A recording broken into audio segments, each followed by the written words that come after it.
আসসালামু আলাইকুম সবাইকে আজকে আবারও স্বাগতম জানাচ্ছি ট্রান্সপোর্ট স্টোরিতে। অভি মোটরসে যে বাসটি এখন আপনারা দেখতে পাচ্ছেন এটি একটি Mercedes Benz bus, Mercedes Benz OF 1623 non AC bus. তবে এটি একেবারে ব্র্যান্ড নিউ বাস না, এটি হচ্ছে হানিফ এন্টারপ্রাইজের পুরাতন মার্সিডিজ বেঞ্জ, আবার খুব বেশি পুরাতন না, বাসগুলির বয়স 1 বছরও হয়নি। মূলত এভারব্রাইট মোটরস থেকে যে হানিফ এন্টারপ্রাইজ কিছু মার্সিডিজ বেঞ্জ কিনেছিল যেগুলো এনা ট্রান্সপোর্টে যুক্ত হওয়ার কথা, তো সেই ব্যাচের বাসগুলোর মধ্যে এইটা একটি বাস। তো আগে কিন্তু বাসটার দেখতে এরকম ছিল। এভারব্রাইট মোটরস যখন বাসটা তৈরি করে দিয়েছিল সেই সময় কিন্তু দেখতে এরকম ছিল। তো তখনকার সময়কার ভিডিও এটি। তো সেই সময় যে ফ্রন্ট ছিল সেই ফ্রন্টটা চেঞ্জ করা হয়েছে, কিন্তু যে ব্যাক সাইডটা আছে ব্যাক সাইডটা ডিজাইন করে এরকমই রাখা হয়েছে। তো এই ডিজাইনটা চেঞ্জ করা নেই, আর এই পেইন্ট চেঞ্জ করে সম্পূর্ণ নতুন পেইন্ট দেওয়া হয়েছে।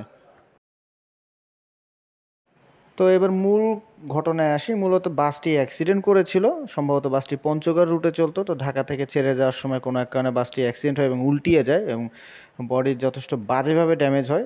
যতটা ড্যামেজ হওয়ার কথা না তার থেকে বেশিই ড্যামেজ হয়েছিল এবং অভিযোগ উঠেছিল যে এভারব্রাইট মোটরসের তৈরি করা বডিটা খুব একটা ভালো ছিল না, মজবুত ছিল না, একদম পাতলা বডি করা হয়েছিল এরকম কথা শোনা গিয়েছিল। তো এবং দেখেও বোঝা গিয়েছিল আসলে যথেষ্ট নিম্নমানের বডি করা হয়েছিল বাসটিতে। তো অল্পতেই বাসটির সব ফ্রেম বাঁকা হয়ে গিয়েছিল এবং উপরের সাইড যেটা আছে সম্পূর্ণ বাঁকা হয়ে একদম মিশে গিয়েছিল। তো যাই হোক, তো সেই কারণে বাসটিকে অভি মোটরসে নিয়ে আসা হয় রিবডি করার জন্য। তো বাসটিকে সম্পূর্ণরূপে রিবডি করা হয়েছে এবং এটা তো নতুন পেইন্ট দেখতেই পাচ্ছেন। তবে শুরুতে যেটা বলেছিলাম যে পিছনের যে ডিজাইনটা আছে সেই ডিজাইনটা চেঞ্জ করা নেই। এই ডিজাইনটা অর্ধেক অক্ষত ছিল, উপরের পার্টটুক ছাড়া নিচের পার্টটুক অক্ষত ছিল। তো সেই ডিজাইনটা রেখে দেওয়া হয়েছে, কিন্তু বাসের পুরো বডি বাকিটা একদম চেঞ্জ করে নতুন করে রিবডি করা হয়েছে আর এই ব্লু কালারের পেইন্ট দেওয়া হয়েছে।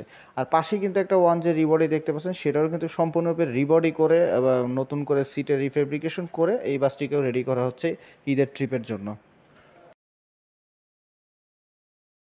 ভেতরের সিট কিন্তু পরিবর্তন করা হয়নি, ইবিএমের যে সিট দেওয়া হয়েছিল সেই সিটগুলোই রাখা হয়েছে, হয়তো নতুন করে জাস্ট রিফ্রেশ করা হয়েছে। তবে ভিতরে ইন্টেরিয়ারে চেঞ্জ আনা হয়েছে, উপরের সিলিং থেকে সব কিছু নতুন করে করা হয়েছে, শুধুমাত্র সিটটাই অপরিবর্তিত রাখা হয়েছে। আর এমনি হাতের সময় কম, যেহেতু ঈদ এসে পড়েছে। আর বাসটা তো খুব একটি পুরাতন বাসও না, 1 বছর বয়সও ঠিকমতো হয়নি, তার আগেই অ্যাক্সিডেন্ট হয়ে গেছিলো দুর্ভাগ্যজনকভাবে। তো যাই হোক, তো আর এখন ঈদের প্রেশার, তো সেই কারণে বাসটিকে খুব দ্রুত কাজ করে বের করে দেওয়া হয়েছে। সম্ভবত বাসটি তার পুরান রুটেই চলে গিয়েছে, রাজশাহী রুটে সঠিকভাবে শিওর না গেছে কিনা, তবে শোনা গেছে রাজশাহী রুটেই যাওয়ার কথা। তো বাকিটা এখন পর্যন্ত বাসটিকে রাস্তায় দেখা হয়নি, তাই বলতে পারছি না আসলে বাসটি কোন রুটে দেওয়া হয়েছে। তো এই ছিল হানিফ এন্টারপ্রাইজের দ্বিতীয় রিবডি হওয়া মার্সিডিজ বেঞ্জ। এর আগে আরও একটি মার্সিডিজ বেঞ্জ রিবডি করা হয়েছে, যেটা হানিফ এন্টারপ্রাইজের প্রথম মার্সিডিজ বেঞ্জ ছিল। আর এটা হচ্ছে দ্বিতীয় আরেকটি ইউনিট যেটিকে রিবডি করা হলো। তো আজকের এই ভিডিওটি ভালো লেগে থাকলে অবশ্যই আমার চ্যানেলটি সাবস্ক্রাইব করবেন, জয়েন করবেন আমাদের ফেসবুক গ্রুপ ওয়ার্ল্ড অফ ট্রান্সপোর্টে। আপনাদের গুরুত্বপূর্ণ মতামত অবশ্যই কমেন্ট বক্সে জানাবেন। দেখা হবে পরবর্তীতে নতুন কোনো ভিডিও অথবা আপডেট নিয়ে। ততদিন পর্যন্ত সকলে সুস্থ থাকবেন, ভালো থাকবেন। ধন্যবাদ সবাইকে।